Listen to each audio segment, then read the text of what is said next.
Today I'm going to walk you through a multi-omics analysis of a CETSA data set.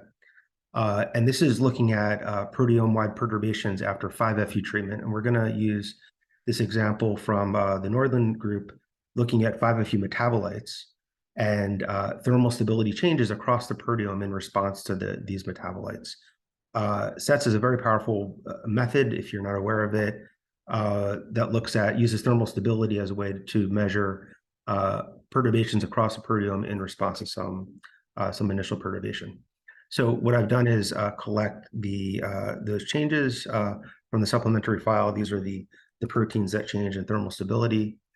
I'm going to copy those. I'm going to paste them into Plex. Very simple copy paste. The gene simples get mapped to their IDs and all of that. And then we're going to run that search. And so with Plex, we're able to contextualize that across a huge number of data sets, really powerful multi-omics analysis where we have a lot of other large-scale unbiased data sets that can add context and add information to this initial protein list. And you'll see we can also quickly, so this is the result. We can very quickly kind of recapitulate the things that were described in the paper about these proteins being involved in RNA binding, RNA processing, those sorts of things in terms of the pathways. We can find things like the domains that are represented in this protein list around RNA recognition, pseudouridine synthase, and also the proteins and superfamilies, the protein families and superfamilies, such as pseudouridine and RNA binding. So we can see it from sort of protein family perspective as well. Also, if we come over to complexes, and we've got data here from MSigDB and also the EBI complex portal, we can see that we've got proteins here from telomerase, which again is mentioned in the paper. So very quickly, sort of rediscovering or recapitulating what was described in the paper. Now, where this starts to get really, I think, really interesting is when we start looking across other omics data sets. So, for example, we've integrated the MoA Atlas data. This is from the Steve Gigi lab, where they looked at the proteomic response, so changes in protein abundance in response to small molecule modulation. What we can see here is that the proteins that are being perturbed in the CETSA data set by 5-FU are the same proteins or some similar proteins that are changing in abundance, so that are being downregulated by vidofludimus, for example, and also downregulated by brequinar, both of which are DHODH inhibitors. So DHODH is part of the pyrimidine biosynthesis pathway, uracil being a pyrimidine. So this makes a lot of sense in terms of what might be perturbed with 5-FU. And it highlights kind of a druggable node in that pathway that is related apparently to, and not surprisingly, to the 5-FU mechanism. And so you find things that are, maybe expected, but maybe highlights the parts of the pathway that might be druggable, and also identifies other modulators that may be implicated in this mechanism, may be useful synergistically or just shed light on the 5-FU mechanism.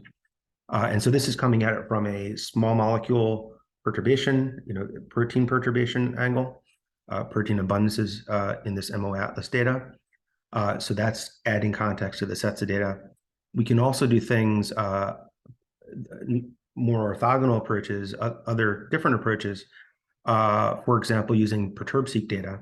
And here we've integrated the Perturb-Seq data set from the Weissman lab, and where we've looked at, we have all the genes knocked down by CRISPR and full single-cell RNA-seq readouts of all of those knockdowns.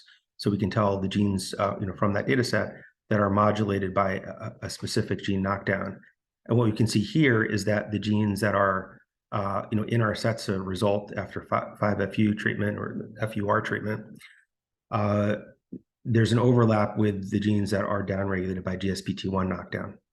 And for any of these results, you can click on them and see what are the actual genes in the overlap, right? And how much are they modulated? What's the original data point?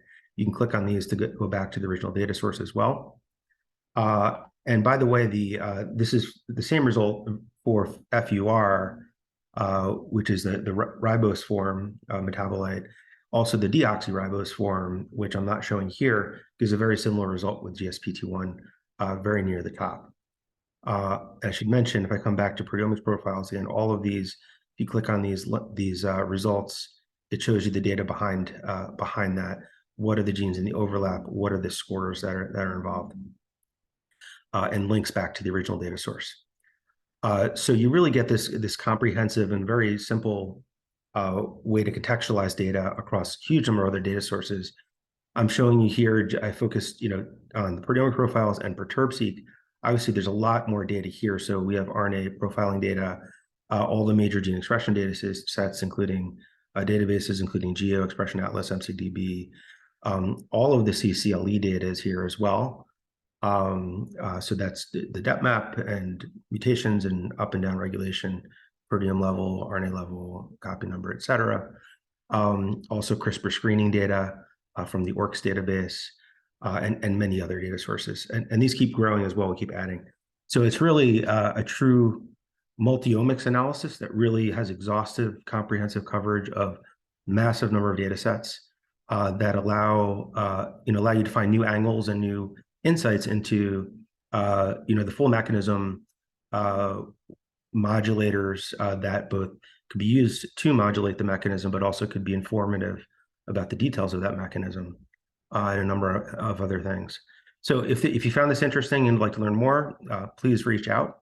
Be happy to walk you through this in more detail. So thank you very much for your attention.